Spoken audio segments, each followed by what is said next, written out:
Mtazamaji wa Chivihi Media, hapa ni katika mji wa Mangaka, makao makuu ya wilaya ya Nanyumbu hapa mkoani Mtwara, ambapo leo hii Disemba 15 umefanyika mnada wa 6 wa zao la korosho, ambapo kwa grade 1 zimeuzwa kwa bei ya juu ni 2360, bei ya chini ikiwa ni 2010, ambapo wananchi wameridhia bei hiyo. Nao sokoni leo ni takribani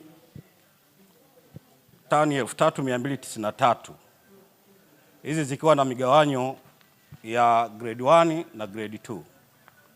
Grade 1 tuliingia na mzigo tani 1929, wakati grade 2 tukiingia na tani 1364. Kwa hiyo kwa kufanya hivyo basi, hizi bei za grade 1 tumepata bei za shilingi 2360, bei ya juu, bei ya chini shilingi 2010. Bei ya grade 2 tumepata bei ya juu 1910, bei ya chini 1770. Kama kawaida ya minada yetu yote, kikawaida watu wa Nanyumbu sasa ni wawakilishi wa maeneo yote yaliyotembea mamku kuuza aidha kutouza. Kwa hiyo wajibu wangu mimi pia ni kuwaulizeni kwamba vipi korosho tunauza? Asanteni sana kwa majibu hayo mazuri. Kwa hiyo kwa sasa tumeshauza tayari mzigo wetu kwa shilingi 2360 kwa grade 1 bei ya juu na 2010 bei ya chini, na grade 2 tumeuza 1910 bei ya juu, 1770 bei ya chini. Kwa jina naitwa Yasini Bunaya,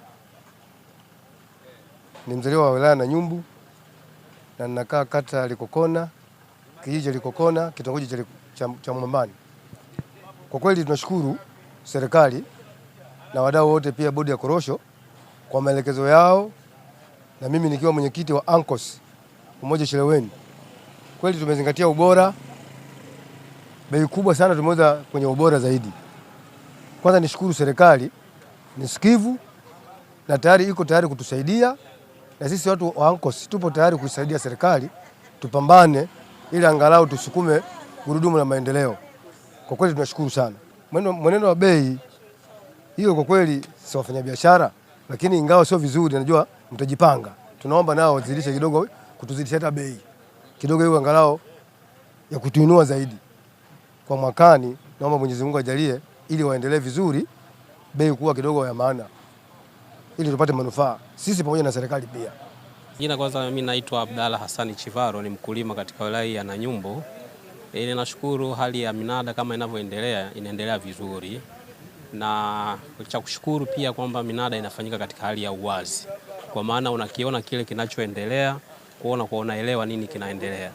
Lakini nikirudi nyuma kwenye jambo la bei pia zinaridhisha, ila cha msingi ambacho nimejifundisha kutokana na mwendelezo wa hii minada kwamba tujitahidi sisi kama wakulima kuboresha mazao yetu.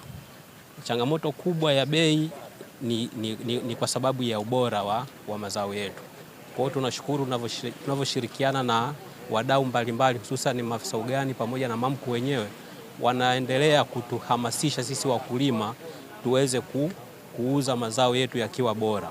Ninaamini kwa muda mwingine au kwa msimu mwingine bei zinaweza zikawa ziko vizuri kutokana na elimu hii tunayoipata ya uboreshaji wa haya mazao.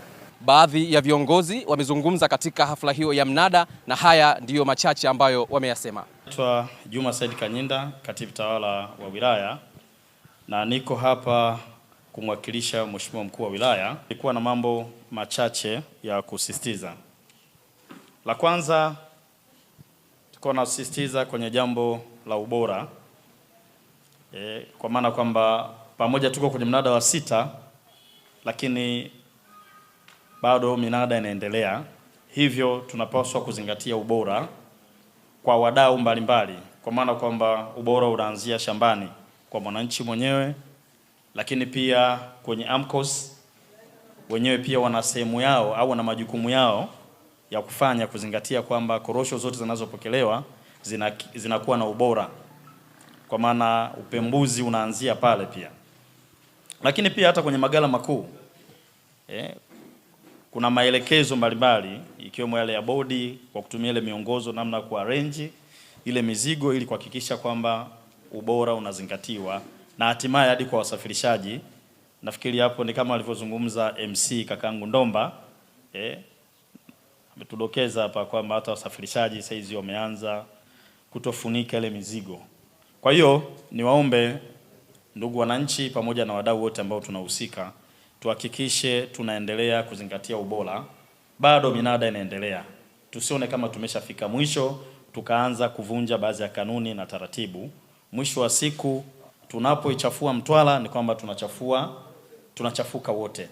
Kwa hiyo wakulima ndio ambao wataenda kuathirika pamoja na wadau mbalimbali. Kwa hiyo naomba tukumbushane hapo kwenye eneo la ubora, tuendelee kuzingatia ubora. Lakini la pili, nizungumzie swala la uadilifu. Nizungumzie swala la uadilifu kwa maana kwamba wote ambao tunahusika kwenye tasnia hii ya korosho, basi tunaomba tuendelee kuwa waadilifu. Na tunashukuru mpaka kufikia hapa bado hata sisi kwenye ofisi yetu bado hatujapokea changamoto kubwa sana kuhusiana na masuala ya uadilifu. Kwa hiyo tuendelee ku-maintain swala zima la uadilifu. Ripoti kutoka mji wa Mangaka, makao makuu ya wilaya ya Nanyumbu mkoani Mtwara. Mimi ni Heri Abdalla na hii ni Chivihi Media.